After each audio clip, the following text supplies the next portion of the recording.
How the hype for Hyperliquid's vault evaporated on concerns over centralization.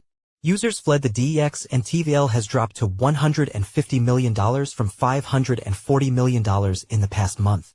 Just 2 months ago, the total value of funds locked, TVL, on Hyperliquid, a decentralized derivatives exchange, DEX, that allows traders to generate returns by staking to a shared vault, sat at a record $540 million. Now, users are fleeing. TVL has slumped to $150 million and the yield has dropped to a measly 1%, in many cases less than they get if they stash their cash in a bank account. At issue is an exploit that saw one user manipulate the price of a token called Jelly and force the vault, known as Hyperliquidity Provider, into a loss. But the negative P&L wasn't the reason for the exodus. Rather, it was Hyperliquid's response which led to concerns about how decentralized the protocol actually was and whether it was acting exactly like the centralized exchange model it tried to distance itself from. For the manipulation, the user shorted Jelly on Hyperliquid that is sold tokens they didn't own.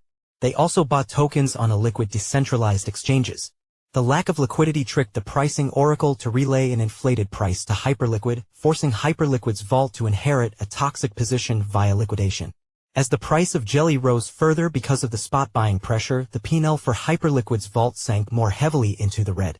Eventually, the exchange force closed the Jelly market, settling it at $0.0095 as opposed to the 50 cents that was being fed to oracles via decentralized exchanges. This meant that the negative P&L was wiped away and, on paper, the vault performed well throughout the saga. But the action raised concerns about the control of what's meant to be a decentralized process. At the time, Newfound Research CEO Corey Hoffstein questioned the legality of Hyperliquid's actions and social media descended into outrage. Some believe that the exploit was a mistake on Hyperliquid's part. The Jelly exploit on Hyperliquid wasn't a fluke, Jan-Philip Fritchie, managing director at Oak Security, told CoinDesk. It was a textbook case of unpriced Vega risk, when leverage trading on volatile assets is allowed without properly accounting for how that volatility can drain the risk fund. The attacker opened massive opposing positions in Jelly, knowing that one side would collapse and the other would cash out. This isn't theoretical. It happened. And it will happen again. We flagged this exact risk vector in audits before, but economic flaws often get ignored because they're not technical. That's a mistake, Fritchie added. In this case, the manipulator ended up with a small loss.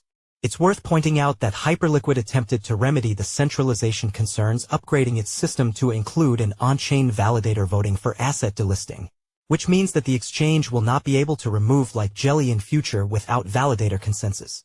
While the vault suffered a major blow in terms of trust and branding, the exchange itself continues to tick along just fine in terms of trading volume.